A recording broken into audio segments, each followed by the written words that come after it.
Una carretera secundaria al oeste de Noruega, rodeada de glaciares y acantilados. Una carretera sinuosa como las orillas de los fiordos. Tras varias horas de búsqueda, por fin veo el objetivo de mi viaje. Ahí, flotando en las gélidas aguas, están las granjas de peces en las que se oculta uno de los tesoros mejor guardados del país, el salmón de cría.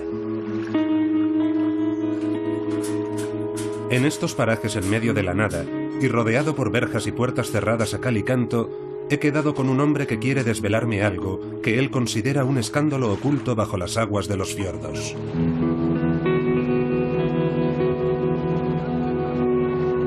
Kurt Odekalv es uno de los activistas medioambientales más respetados de Noruega.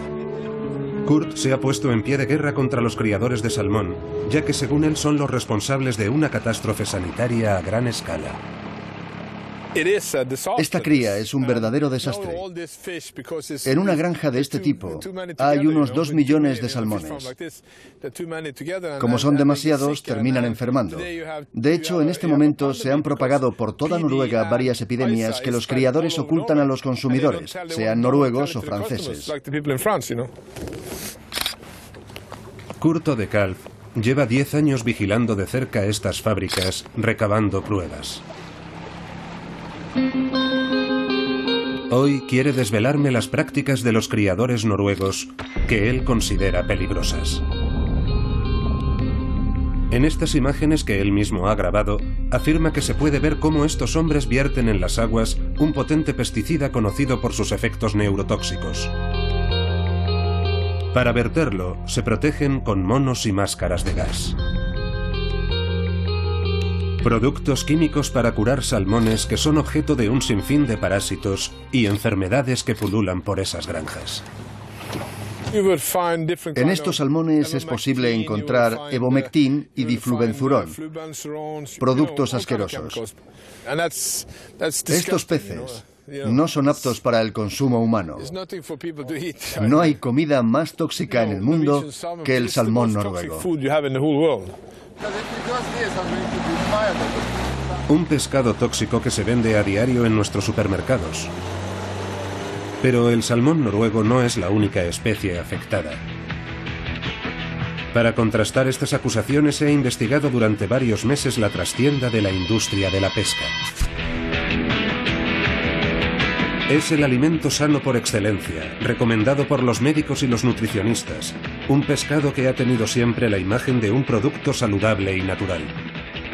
Pero su carne oculta muchos secretos de gran toxicidad en la industria agroalimentaria. De Noruega a Vietnam, pasando por Suecia y Dinamarca, he investigado todos los meandros de esta industria global. Peces de cría.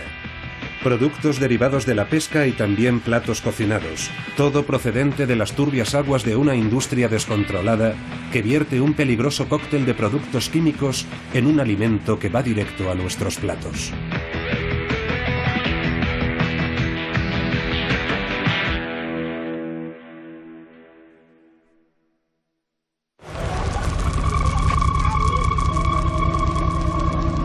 En los últimos 50 años, el consumo de pescado se ha duplicado en Francia. Hoy se han alcanzado ya los 27 kilos al año por habitante, una cifra que supera la del consumo de ternera y de pollo. Para responder a la demanda han aparecido en el mercado nuevos tipos de pescado y las pescaderías actuales poco tienen que ver con las de antes. Buenos días, caballero. Buenos días. ¿Qué le pongo? 2 rodajas de salmón, por favor. Muy bien. Perfecto. En esta pescadería parisina, el salmón es escocés, la lubina es griega y, aparte de la trucha, no se ve un solo pescado francés. Tenemos muy poco pescado francés, porque no sabemos bien lo que nos dan. Solo nos dicen que es pescado del Atlántico Norte. Hace unos años nos daban información mucho más precisa. Hoy la gran mayoría del pescado consumido en Francia es importado, y casi la mitad es pescado de piscicultura. De piscicultura tenemos salmón, lubina y dorada. El 60% es salvaje, el resto es de piscicultura. Pescados mucho más baratos que los productos de la pesca, como estas rodajas de salmones de cría o estos filetes de panga. A 12,90 euros el kilo es el pescado más barato de esta pescadería. Vale 12,90 euros el kilo, lo que permite a mucha gente comer pescado sin pagar un dineral. No todo el mundo se puede permitir pagar filetes de bacalao a 32 euros el kilo. Es un producto que se vende muy bien. ¿Cuándo os llega más? Mañana. Casi una desconocida hace 10 años, la panga es hoy uno de los 10 pescados más consumidos en Francia. Está a 12,90 el kilo, pero a partir de 500 gramos cobramos a 10 euros el kilo. Es posible encontrarla en pescaderías y en la mayoría de las grandes superficies en forma de filetes congelados. Pero gracias a su bajo coste, la panga se ha impuesto sobre todo en la restauración a gran escala, hasta el punto de que se ha convertido en uno de los pescados más consumidos en los comedores escolares. ¿Te echo un poco de salsa? ¿Cómo es posible que este producto de piscicultura se pueda vender a precios tan bajos? ¿Y qué encontramos exactamente en la carne de este pescado que comen nuestros hijos? Que aproveche.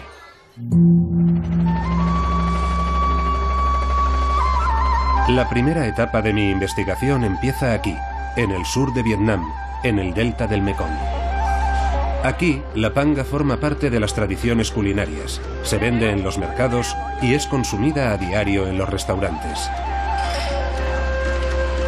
Pero tras esta imagen tradicional se esconde otra realidad. Desde hace más de 15 años, la panga también se ha convertido en una de las principales fuentes de riqueza de la región. El 95% de la producción mundial procede del sur de Vietnam. En la pequeña ciudad de Can Tho, en el mismo delta, se ha erigido incluso una estatua en honor a la panga al lado de otra de Ho Chi Minh, el padre de la independencia del país. Me dispongo a descubrir que este éxito económico esconde una cara oscura, una explotación de los habitantes y del medio ambiente. Cruzamos el río. Hemos quedado con un hombre muy ocupado, apodado por los vietnamitas el rey de la panga, el señor Minh. En apenas 15 años ha amasado la cuarta fortuna del país, gracias a sus piscifactorías.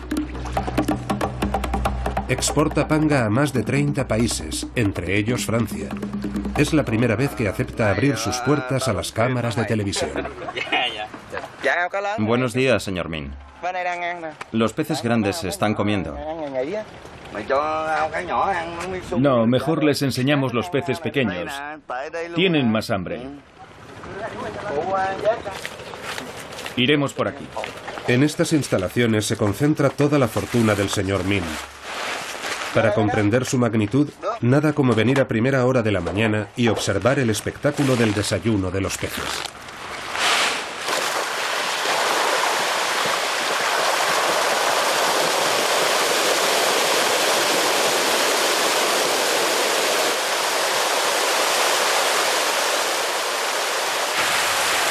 En cada uno de estos estanques hay 300.000 pangas, una concentración industrial para un pez voraz.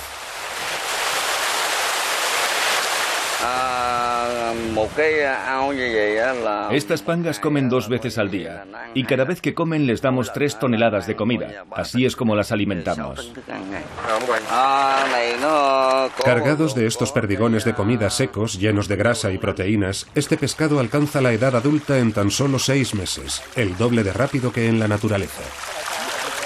Para asegurar la producción, el señor Minh tiene más de 350 estanques de este tipo. En mis granjas hay 100 millones de pangas. Si lo piensa, hay más peces en mis estanques que habitantes en todo Vietnam. Tras 6 meses de cría, se recogen 25 toneladas de peces por estanque. Pero este solo es el inicio del viaje de las pangas hasta llegar a las mesas en Europa. Para potenciar su atractivo a ojos de los consumidores, el señor Minh hace que pasen una transformación radical en una de sus 8 fábricas. En menos de una hora, se convierten en pescados congelados, llenos de aditivos y listos para su exportación.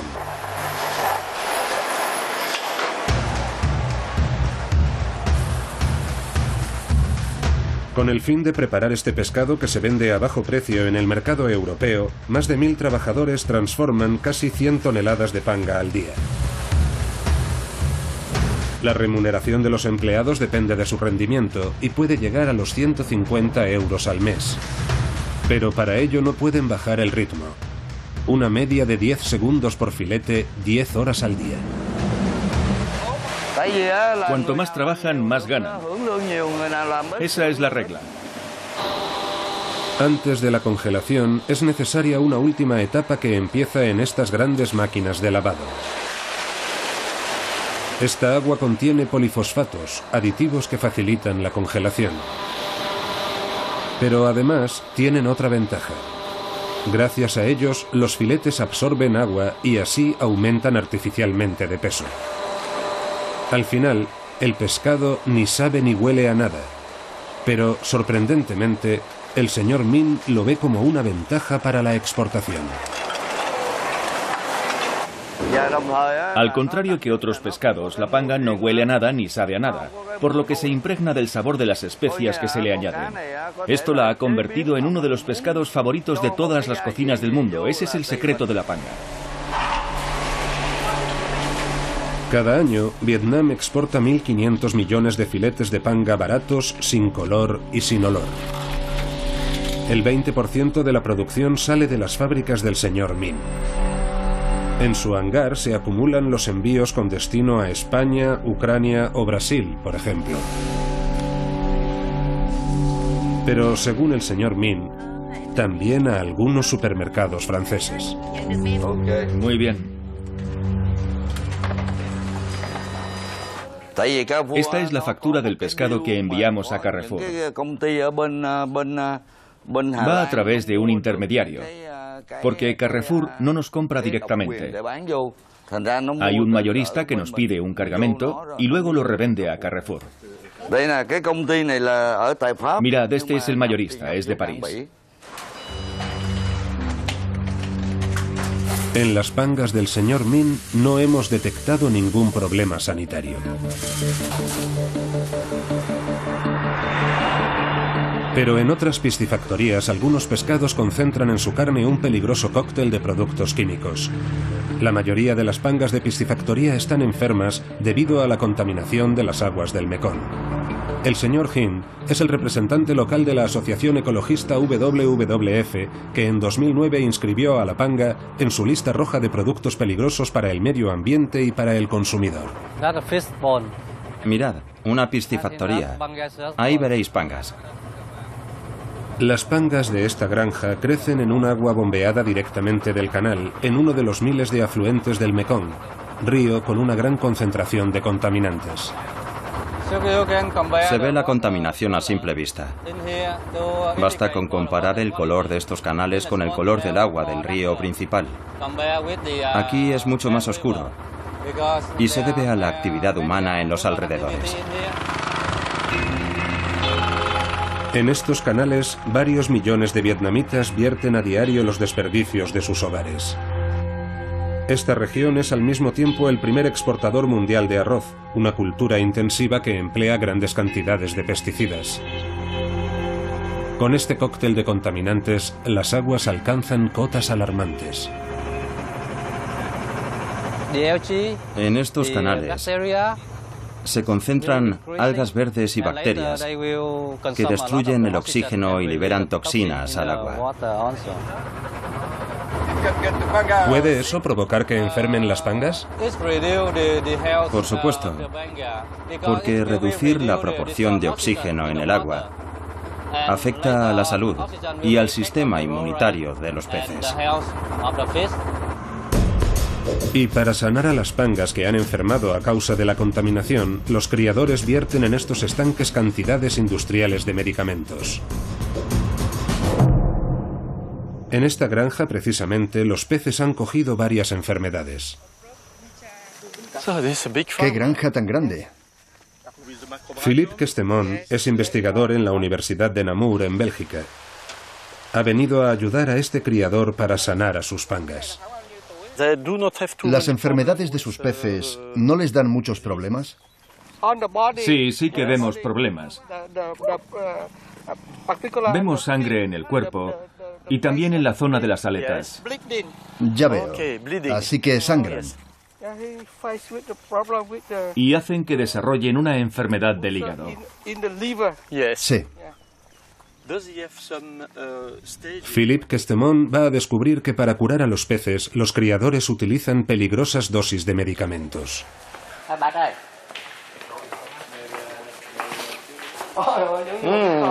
Madre mía, cuánto producto químico. Sí. Aquí tenemos los antibióticos. En esta farmacia a pequeña escala se apilan cientos de cajas de antibióticos de todo tipo. Estos antibióticos son empleados a menudo y provocan una reacción en cadena. El problema es que siempre hay residuos. En el ambiente siempre hay residuos. Y al final la bacteria se hace inmune a estos antibióticos. Al ser administrados de forma habitual a los peces, estos antibióticos refuerzan las enfermedades que se supone que tienen que combatir, lo que obliga a los productores a aumentar la dosis. Se da entonces un círculo vicioso al que hoy en día no puede escapar ningún criador. Si el pez ingiere antibióticos, estos son absorbidos por los tejidos y serán liberados en forma de residuo a través de las heces, de las excreciones. Eso significa que, en último término, los antibióticos aparecerán en muchos puntos de los canales e incluso podrán llegar a otras pisciculturas, porque estas aguas también las utilizan otros granjeros. Para poner fin a este círculo vicioso, Philippe Questemont está intentando promover el uso de medicamentos menos contaminantes. No obstante, son mucho más caros a ojos de los criadores, que se quejan del precio al que los distribuidores occidentales adquieren su pescado. Vale, sulfadiazina. Nuestro coste de producción es de 23.000 dongs el kilo, pero nuestro precio de venta es solo de 22.000 dongs el kilo, así que ya estamos perdiendo dinero. Vale, aumentar sus gastos no es bueno para el negocio. Tras ver los antibióticos, Philippe Questemont descubrirá algo aún más inquietante. De esto también veo mucho stock. Manganeso, gluconato, gluconato de cobre. Eso no son antibióticos. No, estos son productos químicos, pesticidas. Hemoglobina.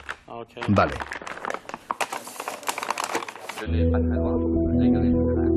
Pesticidas que se acumulan en la carne del pescado y en las aguas del Mekong.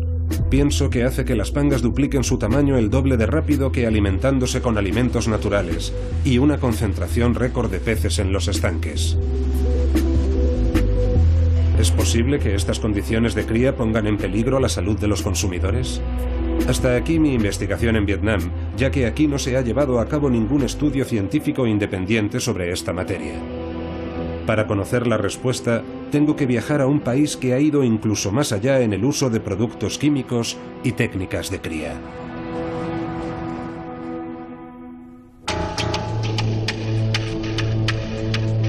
En Noruega, la piscicultura es una industria que recauda 4.000 millones de euros al año.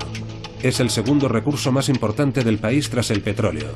El 70% del salmón consumido en Francia procede de estas granjas, que están sumergidas directamente en las aguas de los fiordos. Pero en este mundo secreto y opaco, los periodistas no son bienvenidos, y ningún criador se presta a abrirnos las puertas.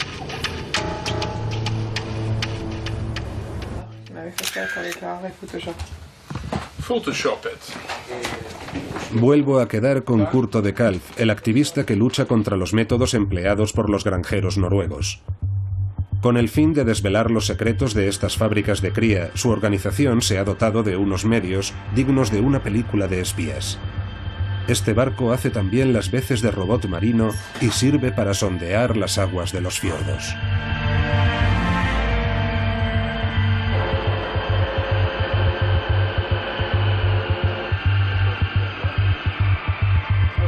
Está repleto de bacterias. Fijaos en las burbujas. Esta capa está llena de desechos. Bajo las granjas, montañas de sedimentos de 15 metros de altura, una mezcla de restos de alimentos y de los productos químicos vertidos a diario en las granjas.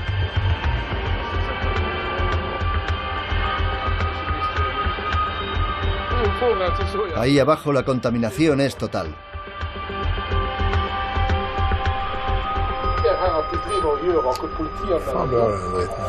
¿Qué encontramos en estos sedimentos? Todos los productos tóxicos empleados para matar los parásitos y también heces de peces. El fondo de los fiordos está totalmente destrozado. Es como una fábrica de gas. Encontramos incluso restos de pesticidas empleados durante la Primera Guerra Mundial para gasear a los soldados. El principal problema de los criadores noruegos es este parásito, el piojo de mar. Se aloja en la carne del pez y puede llegar a matarlo. Como se ha vuelto resistente a todos los tratamientos, obliga a los criadores a emplear pesticidas cada vez más agresivos. Estas condiciones de cría tienen como resultado consecuencias terroríficas en los peces, como podemos ver en este bacalao, deformado por mutaciones genéticas. Aquí tenemos un bacalao escapado de una granja de peces. En las granjas, casi el 50% de los bacalaos nacen así, incapaces de cerrar la boca. Se trata de una mutación genética. Hace falta que pasen 8 generaciones para que desaparezca. Además, estos bacalaos mutantes se aparean con bacalaos que viven en libertad. Mirad qué bonitos son. ¿A que no apetece comerse algo así? Pero si les cortas la cabeza no se nota la diferencia. Los salmones también sufren transformaciones menos visibles, pero igual de inquietantes. Fijaos en esta cola. Es mucho más pequeña que la cola de un salmón que vive en libertad. Y aquí la piel no cubre las agallas, y eso no es normal. Y lo más grave se encuentra en el interior del pescado. ¡Qué horror! Fijaos. Es un pescado fresco y la carne se desmenuza en cuanto la tensas. Esto no es normal, la carne debería ser mucho más elástica. Este pescado no está apto para el consumo. Un salmón que vive en libertad contiene entre el 5 y el 7% de grasa, y este tendrá entre el 15 y el 34% de grasa. Y como los productos químicos se acumulan en la grasa, este pescado se ha convertido en el alimento más tóxico del mundo. Como estos peces tienen más grasa, la carne de los peces de piscicultura absorbe mayores niveles de residuos químicos. Las observaciones de Kurt de Kalf han sido confirmadas por una serie de estudios realizados por un investigador francés. Jérôme Roussin trabaja para la Universidad de Bergen, en Noruega. Jérôme ha medido la concentración de los productos tóxicos presentes en los distintos productos alimentarios y los resultados obtenidos son esclarecedores. Los distintos colores representan los distintos contaminantes. En este eje vemos los productos: hamburguesas, leche entera, huevos, manzanas, patatas, bacalao y salmón de cría. Es un gráfico increíble. Vemos que el pescado de piscicultura tiene concentraciones mucho más altas que otros productos. En relación con otros productos, vemos claramente que el salmón de cría contiene muchos más contaminantes. Basta con mirar las cantidades. El pescado de cría es 5 veces más tóxico que cualquier otro producto de supermercado. Para Jérôme Roussin, la conclusión es obvia. ¿Sigue consumiendo usted pescado de piscicultura? No, ya no lo hago. ¿Desde que realizó estos estudios? Sí. Hay que evitar a toda costa la exposición a estos contaminantes, ingerirlos y exponerse a ellos. No hay otra opción. Pero Jérôme no solo ha evaluado estos contaminantes, sino también sus efectos en estas ratas de laboratorio. Aquí tenemos unas ratas que hemos utilizado como grupo de control. Estas ratas se han alimentado de comida estándar de laboratorio. Y luego tenemos otras que se han alimentado de la misma comida, pero en la que hemos incluido salmón de cría. Los resultados obtenidos para el grupo alimentado con salmón son extremadamente inquietantes. Aquí vemos el tejido adiposo, es decir, la grasa del abdomen. El tejido adiposo de la rata alimentada con salmón de cría es impresionante. Se han vuelto obesas y diabéticas por comer pescado de cría. La exposición a distintos contaminantes hace que ciertos organismos acumulen más grasa de la debida. Por eso ahora se está desarrollando una teoría según la cual la obesidad también sería una consecuencia de todos los contaminantes que hay en el entorno. Jérôme Roussan está a punto de desvelarnos otro secreto. De acuerdo con sus investigaciones, lo que más intoxica la carne del pescado no son los pesticidas vertidos en los estanques, sino este pienso con el que alimentan a los peces.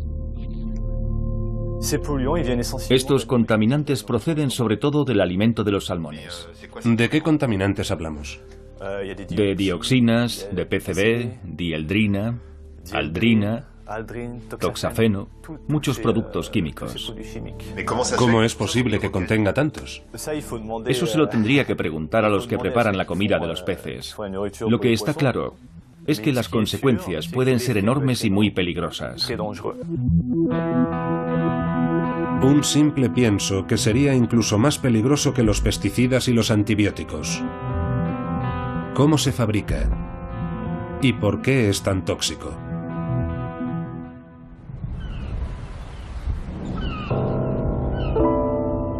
En el pequeño puerto de Tiburón, en la parte oriental de Dinamarca, fondean barcos de pesca que no aprovisionan de pescado a los supermercados. Aquí se fabrica alimento para peces. Finn Nielsen es el encargado. Esta es su especialidad. Este es nuestro producto, pienso para peces. Estos perdigones están fabricados con carne de pescado fresco. Este mismo día, un cargamento de anguilas pasa de la bodega del barco a los talleres, donde son transformadas a través de un enorme tubo que las absorbe.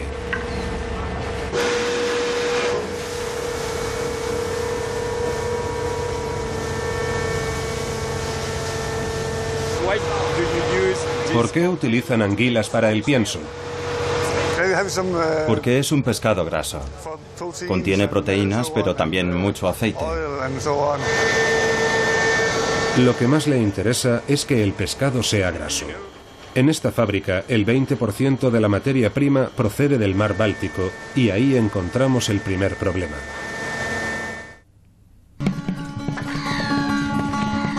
El Báltico es uno de los mares más contaminados del mundo y algunas especies pescadas en él ya se han vuelto tóxicas, lo que hace que se contamine este pienso y por consiguiente toda la cadena alimentaria. Hemos venido a Suecia y he quedado con Jan Isaksson, que milita para Greenpeace. Me lleva a una pescadería para comprar pescado de la región. Buenos días, póngame arenques y salmón, por favor. Pero antes de despacharnos, la pescadera nos dice algo sorprendente. Nos pone en guardia contra su propia mercancía. Es del Báltico. Mucho ojo. La gente de aquí sabe que no tiene que comerlo en grandes cantidades. Como mucho una vez por semana. Y lo mismo con las anguilas. Y las mujeres embarazadas no deben comer ningún pescado del Báltico. Sabe lo que dice, gracias al trabajo de Jan y del gobierno sueco, que han lanzado alertas sanitarias contra los pescados del Báltico y sobre todo contra pescados grasos como el salmón o el arenque. Contienen una gran concentración de dioxinas, uno de los venenos más potentes que conocemos. Incluso en concentraciones muy bajas, la dioxina puede afectar al sistema hormonal y causar cáncer. No hace falta viajar hasta muy lejos para encontrar la fuente de esta contaminación. Iremos por este caminito. Basta con salir a las afueras de Estocolmo, un viaje de 1 hora en coche, para llegar a una fábrica química que transforma en papel los árboles de los bosques suecos.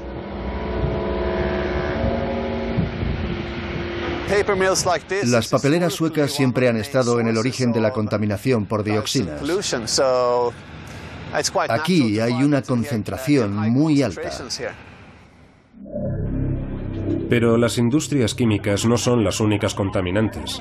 9 países industrializados, entre ellos Alemania y Rusia, vierten sus productos químicos en el mar Báltico, un mar casi cerrado cuyas aguas se renuevan solo cada 30 años.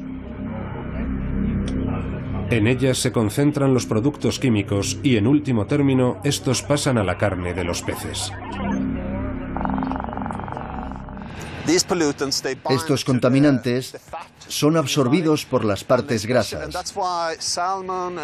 Los salmones y los arenques son vulnerables a estos contaminantes porque su carne es muy grasa. Y si bien eso potencia su sabor, también hace que nos expongamos más a estas toxinas tan peligrosas. Estos productos químicos van subiendo en la cadena alimentaria. Cuanto más graso sea un pescado, más contaminantes absorbe su carne. Algunos, como los pesticidas o los PCB, nunca llegan a ser eliminados del todo y reciben el nombre de contaminantes orgánicos persistentes. Al ir ascendiendo en la cadena alimentaria, estos contaminantes se van concentrando cada vez más en las zonas más grasas. Al final de la cadena, 1 kilo de atún o de salmón es mucho más tóxico que 1 kilo de pescados pequeños. Esta es la razón que explica que algunos pescados grasos del Báltico hayan dejado de ser aptos para el consumo humano y que cada vez sea menos habitual encontrarlos en los menús. En su lugar, han pasado a ser muy demandados en el mercado para fabricar pienso para peces, y eso es lo que acelera la intoxicación.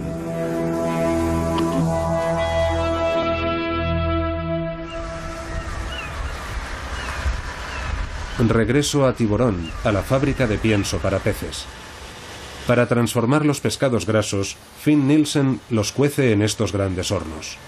Al final, obtiene 2 productos muy diferentes. Por un lado, este polvo de proteínas, y por el otro, este aceite de pescado. Estos 2 ingredientes permiten la fabricación del producto final, y ambos contribuirán, cada uno a su manera, con la contaminación del pienso. Empezaremos por el aceite.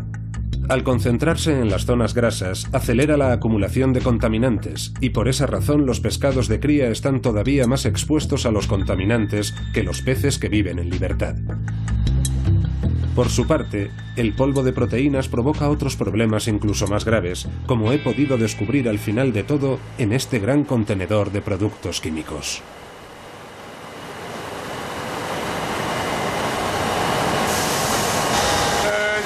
El antioxidante termina aquí, en el polvo de proteína, y se llama etoxiquina. La etoxiquina es un producto que Finn Nielsen utiliza a menudo, pero del que no parece saber nada. ¿Para qué sirve? ¿Qué pasa si no añades ese producto? No sé para qué es, solo sé que lo tengo que echar. ¿Para qué sirve este misterioso producto químico? ¿Supone un riesgo para los consumidores? Esta es la historia de uno de los secretos mejor guardados de la industria agroalimentaria. A primera vista, la etoxiquina está fuera de lugar en una fábrica de alimentación. Este producto fue registrado en 1959 por Monsanto, un gran gigante químico estadounidense en la categoría de pesticidas. Fue utilizado para tratar el caucho, pero también frutas y verduras. Su uso está estrictamente regulado y limitado. Entonces, ¿qué sentido tiene que se incluya en pienso para peces? La respuesta la encontraremos en la ciudad suiza de Ginebra, en este laboratorio antifraude.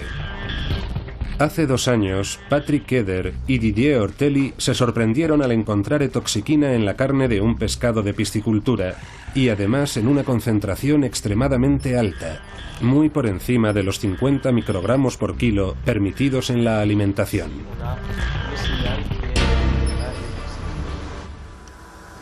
El valor de referencia es 50, así que estamos en este nivel. En nuestros pescados, los registros son 10 y hasta 20 veces más altos que este estándar, porque se han encontrado concentraciones que oscilan entre 500 y 800 o casi 1000 microgramos por kilo. Es decir, muy por encima de la norma. Sí, muy por encima de la norma. Vemos que en los peces que viven en libertad no pasa lo mismo, lo cual es lógico porque no se alimentan de harina de pescado. Por otro lado, todos los peces de piscicultura están contaminados con etoxiquina. Antes que ellos, nadie se había propuesto buscar etoxiquina en pescados. Y por algo sería. Se supone que el producto protege a frutas y verduras, pero los fabricantes de harinas también le han encontrado otro uso. Lo incluyen en alimentos para peces con el fin de evitar que la materia grasa se vuelva rancia y de esta forma asegurar la calidad de la grasa. El problema es que los fabricantes de piensos para peces no avisaron a las autoridades sanitarias acerca de este cambio de uso. El resultado es que los índices de etoxiquina son controlados estrictamente en frutas y verduras e incluso en carnes, pero no en pescados. Resulta paradójico que haya estándares para carne de vacuno y de pollo y no para peces. Y mucho peor, hay estándares para canguros y reptiles, pero no para pescados. Patrick Eder ha realizado un descubrimiento todavía más extraño. Las consecuencias de la etoxiquina en la salud de las personas nunca ha sido evaluada por la Autoridad Europea de Seguridad Alimentaria. En el informe de este organismo sobre la toxicidad a largo plazo y sobre aspectos relacionados con el cáncer, faltan muchas cosas. Tampoco se ha entregado ningún estudio válido sobre neurotoxicidad. A consecuencia de esto, la Autoridad Europea de Seguridad Alimentaria no ha podido establecer un nivel adecuado de ingesta diaria, porque asegura que la falta de datos suficientes lo ha impedido. Si se supone que se iba a introducir esa sustancia en el mercado, está claro que no se debería haber hecho, apoyándose en unos estudios con una base tan débil.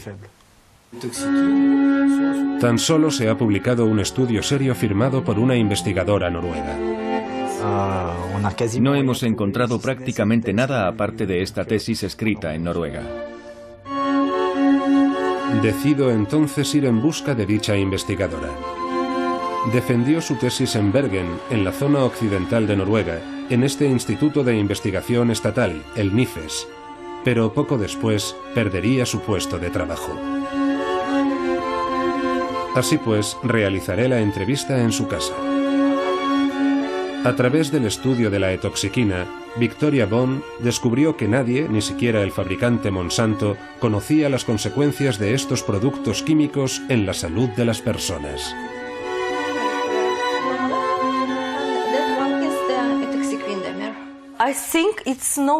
Nadie se preguntó si se trataba de un producto seguro. Dieron por hecho que no daría ningún problema. ¿No se realizaron análisis? No. Eso es una locura. ¿No deberían controlar todo lo que se añade a nuestros alimentos? Sí. Tras varios años de trabajo, Victoria ha realizado 6 grandes descubrimientos referentes a este producto, a cada cual más inquietante. He descubierto que la etoxiquina tiene la capacidad de atravesar la barrera hematoencefálica del cerebro. Esta barrera tiene una función muy importante. Sirve para proteger físicamente nuestro cerebro contra las sustancias tóxicas. Y no hay ninguna sustancia humana capaz de atravesar esa barrera. ¿Pero la etoxiquina entra en nuestro cerebro? Sí. ¿Y realmente es tan peligrosa? Sí, sí que lo es. Y este descubrimiento debería ver la luz lo antes posible. Sí. Victoria cree que esto provoca una contaminación del cerebro y consecuencias cancerígenas. El problema es que en estos últimos años Victoria Bond no ha podido publicar ninguno de estos resultados en una revista científica. ¿Pero por qué no ha podido publicar estos resultados? Porque ya no trabajo en ese instituto. Así que he perdido mi estatus de investigadora. De la noche a la mañana perdí el derecho a publicar mi investigación científica. Al término de su tesis y a pesar de sus numerosos descubrimientos, Victoria Bond tuvo que abandonar su trabajo en el Instituto de Investigación, según fuentes oficiales, de manera voluntaria, pero no tardé mucho en descubrir que la realidad distaba mucho de la versión oficial.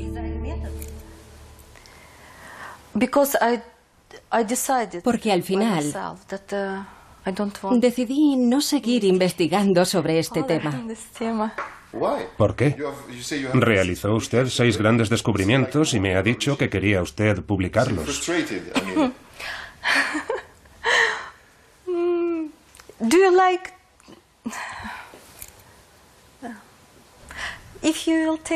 Si apaga usted la cámara, podemos seguir hablando de eso.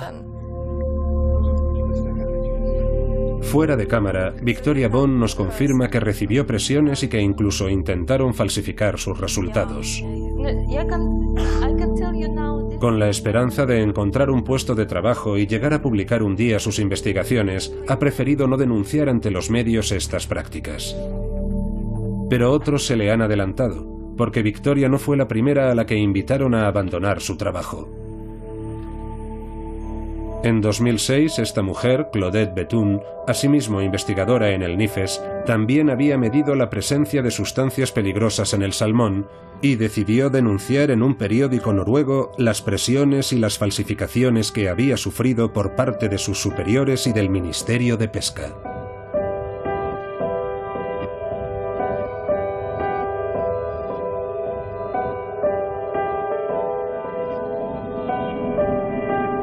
Hace 4 años el Ministerio Noruego de Pesca interrumpió la financiación de los estudios sobre la etoxiquina. Según Kurt de Kalf, esta decisión podría haber sido tomada ante la presión de la propia ministra de Pesca. Esta ministra redactó por sí misma la normativa sanitaria de la profesión. Es ella quien dirige directamente todos los organismos públicos de salud, así como todos los institutos de investigación y el NIFES. Utiliza este poder para hacer cosas nada recomendables. Obligó a las instituciones a rebajar los estándares para que se pudiera seguir vendiendo pescado tóxico. Y todo por dinero.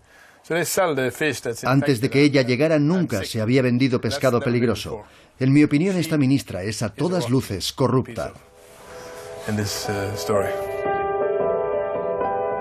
Con el fin de comprobar estas acusaciones, decido dar la palabra a la principal interesada.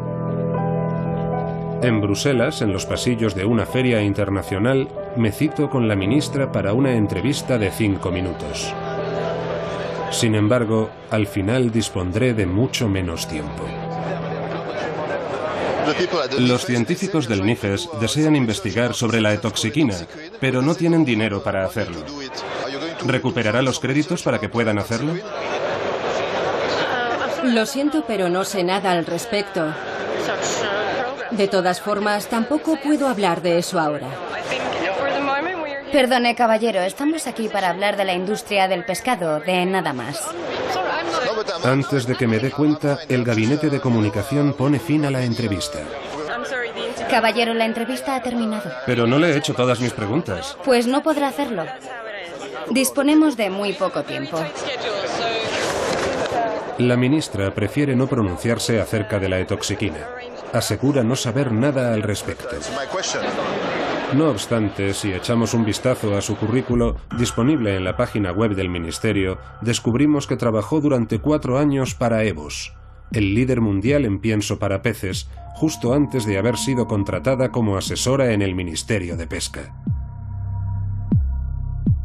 Desde entonces ha ocupado numerosos puestos en la industria del salmón e incluso ha dirigido uno de los principales grupos de presión, FHL. Y según Kurt de Kalf, a este currículo tan completo le falta una línea. Esta mujer posee el 8% de una gran empresa de cría de salmones y su director de gabinete el 20% de otra granja. Yo a eso lo llamo corrupción. Me recuerda a la mafia siciliana. Quizá la comparación sea excesiva, pero los hechos están ahí, enmascarados tras un simple montaje financiero. Bastó con que examinara los historiales de la empresa JMJ Invest. La ministra es su principal accionista, Y efectivamente, JMJ Invest posee más del 10% de una importante granja noruega de salmones, de la que son accionistas varios miembros de la familia de la ministra.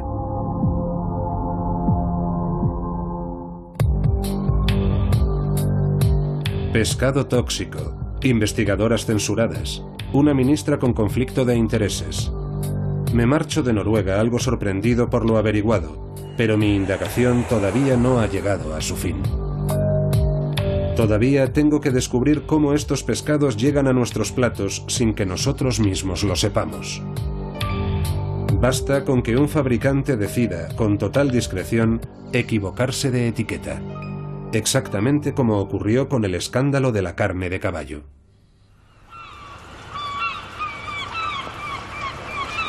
En Boulogne-sur-Mer, el principal puerto pesquero francés, algunas empresas no se contentan con vender pescado y también fabrican un producto totalmente desconocido por los consumidores, pero ampliamente utilizado en la cocina.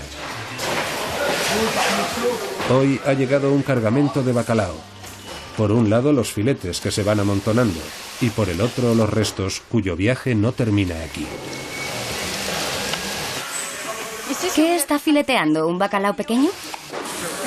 Luz Serjan trabaja para una gran empresa especializada en la transformación de restos de pescado. Una vez cortados los filetes, en este caso de bacalao, vemos que todavía queda mucha carne en el pescado, que se puede extraer para emplear en alimentos procesados como el paté de bacalao. De esta forma, se da un valor añadido a algo que hace unos años considerábamos un desperdicio y que ahora se ha convertido en un recurso muy preciado. Muy preciado y sobre todo no muy caro. Estos restos con los que se preparan nuestros platos precocinados los compra Luz Serjan por menos de 15 céntimos el kilo. Algunos son transportados en cámaras frigoríficas y otros salen en camiones como estos hasta esta fábrica, donde no se echa nada a perder.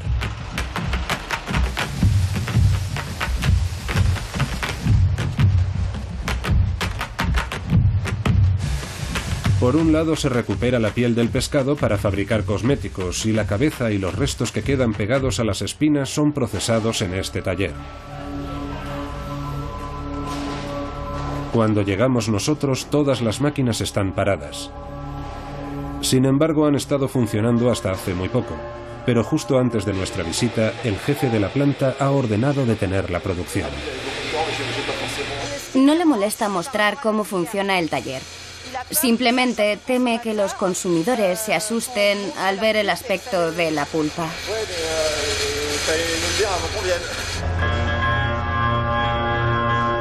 A pesar de todo, hemos conseguido grabar con una cámara oculta en otro taller la imagen que el jefe quería evitar que saliera a la luz. Son imágenes de esta máquina en acción. Al aplastar los desechos, consigue esta masa informe y francamente poco apetecible, conocida como la pulpa. Una vez lavada, este es el aspecto del producto final. Este bloque está hecho con los restos de un pez graso, la trucha. ¿Para qué se puede usar esta pulpa? Para platos precocinados, pero también para la comida de muchas mascotas. ¿Comida de mascotas? Sí, de mascotas. Para pienso. Para pienso de perros y gatos. La ventaja de este producto radica principalmente en su precio. La pulpa se vende a 1,30 euros el kilo, un precio 10 veces más barato que el de un filete de pescado. Así pues, es un producto bastante cotizado en la industria agroalimentaria, especialmente porque nadie les exige que indiquen en la etiqueta que el producto contiene pulpa. Una fábrica de platos precocinados en la zona occidental de Francia. Esta mañana un equipo de investigación antifraude lleva a cabo una inspección sorpresa. Buenos días, soy el señor Emerick, director del Departamento de Protección Social. Hola, bienvenido. Jean-Michel Emerick ha venido a inspeccionar los stocks de esta famosa cadena alimentaria y se dispone a revisar la composición de este pastel de bacalao y patata. Esta es la lista de ingredientes. Agua y 23% de bacalao, compuesto exclusivamente por bacalao y sal. El trabajo del experto consiste en determinar si es cierto que contiene un 23% de producto declarado. Solemos hablar de producto declarado. Cuando se etiqueta una comida preparada y se pone hecha con bacalao sin añadir las palabras filete de pescado, es porque suele estar hecha con pulpa. Se desechan los extremos y se toman muestras del centro. Jean-Michel Emerick quiere comprobar que la composición de este bloque de pulpa se corresponde con lo que está indicado en la etiqueta. Es un bloque de carne de pescado. Un bloque compacto, porque es un producto congelado. Así que, evidentemente, es más fácil disimular en este tipo de productos una mezcla de especies, además del bacalao, que cuando lo que se venden son filetes. Tras el escándalo de la carne de caballo, el pescado también está en el punto de mira del Departamento Antifraude. Las muestras extraídas son analizadas en el Laboratorio Nacional de Análisis de Marsella, donde se estudiará el ADN. El centro está dirigido por Frédéric Saltron. Averiguar el tipo de pescado es un procedimiento largo y complejo. Según un reciente estudio de Estados Unidos, 1 de cada 3 etiquetas es engañosa. Es el caso de nuestra muestra de pulpa. Al parecer tiene una composición múltiple. Aquí vemos que hay una parte de bacalao del Pacífico y 3 partes de abadejo de Alaska. Aquí vemos la comparación con el abadejo de Alaska. Es decir, que tenemos bacalao del Pacífico y abadejo de Alaska. Eso es. Pero no se menciona el abadejo entre los ingredientes. No. ¿Eso es ilegal? Es una anomalía. Ahora el profesional tendrá que explicar cuál es el posible origen de este abadejo de Alaska en la pulpa, en esta materia prima. Por un lado, no debemos excluir el origen accidental. Y por el otro, el abadejo de Alaska es menos caro que el bacalao del Pacífico, así que podría tratarse de un fraude. Y también existe otro tipo de fraude, el de hacer pasar un pez de cría por un pez salvaje. Abadejo en lugar de bacalao. En la pulpa, la sustitución de especies es mucho más frecuente y supone un problema de trazabilidad. Hoy, toda la industria pesquera podría verse afectada por problemas de seguridad sanitaria, hasta el punto de que algunos profesionales de la salud están cambiando radicalmente de discurso con respecto al pescado. Jean-Luc Mouissier es oncólogo. Hoy celebra un taller de concienciación sobre las causas del cáncer, y a él acuden estas mujeres, todas ellas afectadas por dicha enfermedad. Nuestro objetivo no es buscar al culpable, sino más bien adoptar medidas que permitan evitar la recurrencia. Y entre las múltiples causas que pueden favorecer el cáncer, el pescado se ha convertido en una de las preocupaciones de Jean-Luc. Un consejo sencillo. No comáis mucho pescado grande, como salmón o atún. No lo comáis más de 1 o 2 veces al mes. Consumid pescado pequeño y rico en omega 3 si es posible. Es el mejor consejo para alguien que ha sufrido cáncer de pecho. ¿Está diciendo que el pescado puede ser perjudicial para la salud? Sí. Antes se consideraba que era bueno porque era rico en omega 3 y en vitamina D.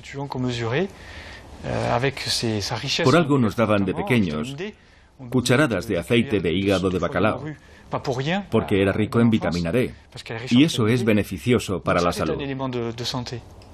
Pero de repente el pescado ha pasado a estar lleno de pesticidas, de mercurio, y si es pescado procedente de Finlandia, sabemos que allí hay mucha radiactividad, aunque hayan pasado ya 20 años desde Chernóbil. Así que ese pescado no hay que comerlo. Ese pescado lleno de radiactividad, mercurio, metales pesados, PCB, dioxinas, etc., ya no es el mismo pescado. Lamentablemente el mensaje ha cambiado porque las cosas han cambiado. Durante 30 años, las autoridades sanitarias francesas han fomentado un consumo generoso de pescado. El pasado verano han rebajado sus recomendaciones. No más de 2 porciones de pescado por semana. Una forma de prevenir o anticipar lo que podría convertirse en nuestro próximo escándalo alimentario.